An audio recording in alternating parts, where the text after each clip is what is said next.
आदरणीय मुख्यमंत्री नीतीश कुमार जी ने तो आदरणीय प्रधानमंत्री जी से कहा कि नेता प्रतिपक्ष श्री तेजस्वी यादव जी के कहने पर हम आपसे मिलने आए हैं, समय लिए हैं। और श्री तेजस्वी यादव जी ने ही ये मांग रखी आदरणीय मुख्यमंत्री जी से। ये विचारों की लड़ाई है और नेता प्रतिपक्ष लगातार बिहार के हक और हकूक की लड़ाई लड़ रहे हैं। आदरणीय नीतीश कुमार जी ने तो दोबारा बीजेपी आरएसएस के गोद में जाकर अपनी यूएसपी खत्म कर ली। और वैसे भी चाचा भतीजे का रिश्ता है। ये एक विधायक नहीं है। अब बीजेपी के ही विधायक ज्ञानू जी ने क्या कहा था सभी बीजेपी के माननीय मंत्रियों पर, मदन सहनी जी ने क्या कहा था, इसके पहले कई विधायक, कई सांसद, संजय जायसवाल जी खुद सवाल खड़े किए थे लॉ एंड ऑर्डर पर। आदरणीय प्रदेश अध्यक्ष हैं बीजेपी। जनता दल यूनाइटेड की बात कर ले या बीजेपी की, तो अब जनता दरबार लगाने की होड़ मची है। पूरे एनडीए में जीतन राम मांझी भी जो है वो अब जनता दरबार लगा रहे हैं। बात करेंगे आरजेडी के प्रवक्ता मृत्युंजय तिवारी हैं हमारे साथ, उनसे। क्या अब सब जनता दरबार लगा रहे हैं? जब जनता को जरूरत थी सरकार की, उस समय तो कोई नज़र नहीं आ रहे थे। और अब जनता दरबार लगाने से क्या फ़ायदा होगा? जनता बाढ़ की बेहाली से परेशान है।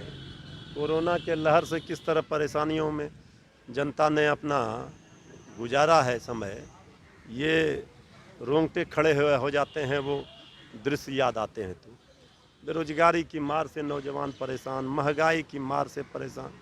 अब ये जनता दरबार लगा करके इसका मतलब ये है कि नैया डगमग कर रही है। अब तो लग रहा है कि जनता के बीच में जाना पड़ेगा, जनता को जवाब देना पड़ेगा। लेकिन अब जनता एनडीए की ओर देखने के लिए भी तैयार नहीं है। इस सरकार से जनता ऊब चुकी है। अब जनता को सरकार पर, कि सरकार के पास के दरबार में जा कर के जनता का कोई भला नहीं होगा, जनता ने ये मान लिया है। सवाल है कि क्या ये तैयारियां हैं चुनाव को लेकर, मध्यवर्ती चुनाव को लेकर तैयारियां चल रही है क्या? देखिए, चुनाव तो किसी भी क्षण, किसी भी समय हो सकता है। इस बात को तो हमारे नेता प्रतिपक्ष तेजस्वी यादव जी ने आरंभ में ही कहा था जब चुनाव समाप्त हुए थे। तो जो सरकार है और जिस तरह सरकार चल रही है, जो पॉलिटिकल पंडित हैं वो ये अनुमान लगा कर बैठे हैं कि निश्चित रूप से इसमें कुछ न कुछ असहज स्थिति है सभी सहयोगी दलों में।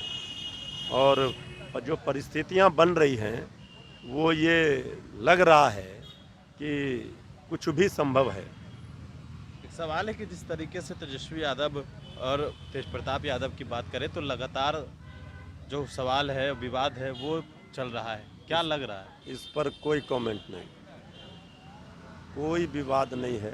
बेवजह का इसे तुल दिया जा रहा है, इसलिए इस पर कोई कमेंट नहीं। जातीय जनगणना और जनसंख्या नियंत्रण के सवाल पर जिस तरीके से नीतीश कुमार और तेजस्वी यादव एक हैं, तो अब सत्ता के गलियारों से यह लगातार जो हनक है वो उठ रहा है कि दोनों एक होने जा रहे हैं। राष्ट्र हित के मुद्दे पर, राज्य हित के मुद्दे पर यही ना खूबसूरती है लोकतंत्र की, सभी दल एकजुट होते हैं। और आदरणीय मुख्यमंत्री नीतीश कुमार जी ने तो आदरणीय प्रधानमंत्री जी से कहा कि नेता प्रतिपक्ष श्री तेजस्वी यादव जी के कहने पर हम आपसे मिलने आए हैं, समय लिए हैं। और श्री तेजस्वी यादव जी ने ही ये मांग रखी आदरणीय मुख्यमंत्री जी से कि सर्वदलीय प्रतिनिधिमंडल को मिलना चाहिए, दबाव बनाना चाहिए, आप नेतृत्व कीजिए। आदरणीय मुख्यमंत्री नीतीश कुमार जी को भी तेजस्वी यादव जी ने धन्यवाद दिया, आदरणीय प्रधानमंत्री जी को भी धन्यवाद दिया कि एक ने समय लिया मिलने का, एक ने समय दिया मिलने का। अब इंतजार है। राजनीति में कोई व्यक्तिगत दुश्मनी नहीं होती है, संभावनाओं के द्वार हमेशा खुले रहते हैं। भविष्य में क्या होगा इसका कोई गारंटी नहीं ले सकता। ना कोई किसी का परमानेंट दोस्त होता है, ना दुश्मन होता है। ये विचारों की लड़ाई है और नेता प्रतिपक्ष लगातार बिहार के हक और हकूक की लड़ाई लड़ रहे हैं। आदरणीय नीतीश कुमार जी ने तो दोबारा बीजेपी आरएसएस के गोद में जाकर अपनी यूएसपी खत्म कर ली। और वैसे भी चाचा भतीजे का रिश्ता है, इससे कौन इनकार कर सकता है? एक सवाल है कि जेडीयू के विधायक हैं गोपाल मंडल, वो लगातार बीजेपी पर बयानबाजी कर रहे हैं और बीजेपी जो है वो कार्रवाई की मांग कर रही है। क्या लगता है इस तरीके से? देखिए, ये एक विधायक नहीं है। अब बीजेपी के ही विधायक ज्ञानू जी ने क्या कहा था सभी बीजेपी के माननीय मंत्रियों पर, मदन सहनी जी ने क्या कहा था, इसके पहले कई विधायक, कई सांसद, संजय जायसवाल जी खुद सवाल खड़े किए थे लॉ एंड ऑर्डर पर। आदरणीय प्रदेश अध्यक्ष हैं बीजेपी के, और माननीय विधायक तो लगातार जेडीयू के खुल्लम खुल्ला डिप्टी सीएम पर, बीजेपी के माननीय मंत्री पर, अपने सरकार पर माननीय मुख्य सवाल खड़े करते हैं। कौन कार्रवाई कर रहा है? यहाँ तो परेशानी ये है कि एक विधायक घट गई तो सरकार ही गिर जाएगी। तो कार्रवाई क्या करना है सबको ये पता है, इसी का मजा सब लोग ले रहे हैं और मीडिया में भी इस बहाने सुर्खियां बटोर रहे हैं। चलिए, तो ये थे हमारे साथ आरजेडी के प्रवक्ता मृत्युंजय तिवारी।